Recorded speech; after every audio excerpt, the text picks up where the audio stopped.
today, more than any other photographic day ever, absolutely kicked my butt.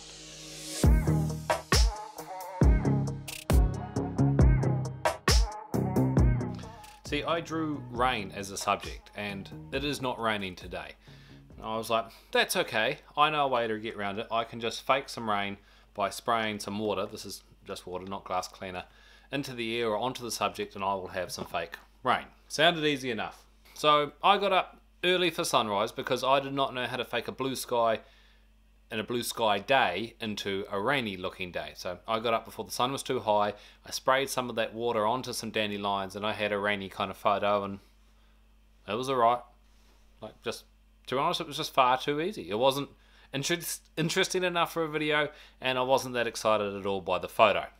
So that's okay. I had another idea. There's a photo I saw online of someone holding out their hand and there's just rain pouring onto it, and the person behind them was very out of focus, and I thought it looked quite neat. It was a nice moody black and white kind of look, and I thought I'd go one step further by having, this is not my idea either, some dirt in my hand with a small plant growing out of my hand in the rain, spraying it in a studio setup. Trying to do all that obvious self and now focus with such a narrow depth of field was a real hassle. Just one more assistant, if I wasn't in isolation and lockdown, would have been a lot easier to do. And that took a while. I put a lot of towels down, it was dirty work. Every time I sprayed I was covered in dirt and water. Had to clean myself off to check the photos, see that I'd failed, change some lights, do it again and again and again. And it gave me a beating. That was pretty exhausting. And in the end, it wasn't working for me on my own. I think I could do that better with someone else. So I came up with another idea.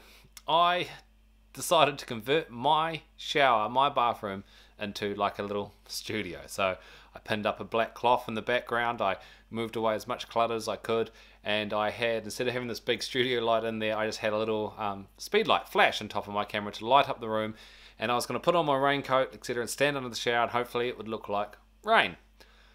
I don't know, maybe I'm just picky about close-ups of myself as a selfie for a subject. I wasn't liking it. It looked too much like I was in a shower. My flash batteries went flat very quickly. I didn't know I was going to need it today, so I didn't charge them. And I ended up using the video light still, but without all this big softbox, and it wasn't looking pretty. Man, I was getting beaten up. Like, I was prepared for today's going to be the day that I failed and get the photo. And that's all right. I had a consolation story to tell about rain photos I've taken in the past, but I really wanted to do a photo a day with an X-T4 of a random subject, and well, it's alright if I didn't get it, but it was still disappointing. But I had one more last ditch idea. So let me explain how I got this final shot. Years ago I brought this fish tank, not for fish, but purely just for the purposes of partly submerging and then putting a camera inside of for that half in, half out of water photography kind of shot.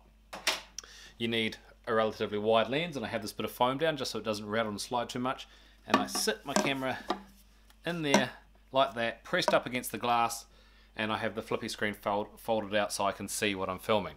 I then had this little Captain Jack Sparrow here sit on the water, and I forgot my mist bottle, that little spray bottle to make the rain happen, and more and more just getting kicked while I'm down kind of thing. But I still gave it a try.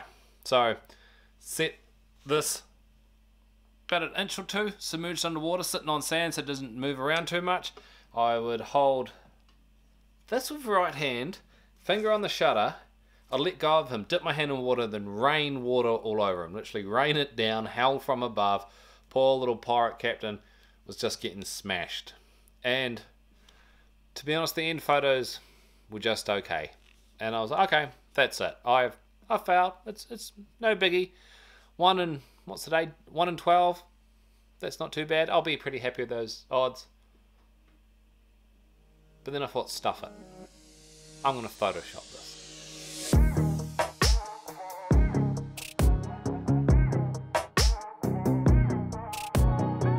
Once again, sorry guys, I don't have too much documenting this process. Panic stations had truly kicked in, and I was just trying to get a photo to complete this challenge. I'll try and work on it for next time, but in the end I'm actually really happy, really happy with the final image. It was such a good representation of how I was feeling leading up to that point, just in the storm, rain's pouring down, I've got no oars for my boat, and I'm just floating in a pool of misery. But I got there in the end, and I'm very, very, very proud of that final image. As always, guys, thank you very much for watching. If you have any questions about how I did anything, please ask down below. I'll do my best to answer all your questions for you. If you can send me a like, share, and a subscribe, I would really appreciate it. And if you can get any of your friends to subscribe, that would mean the world to me. Plus, if you want to carry on or join in or view other people that are doing these challenges, feel free to check out #TBPhotoChallenge. #TBPhotoChallenge. It's been really great seeing all your work. I really appreciate all the support you've all been giving me. And if you'd like to join in tomorrow, I'm going to be taking some product photography.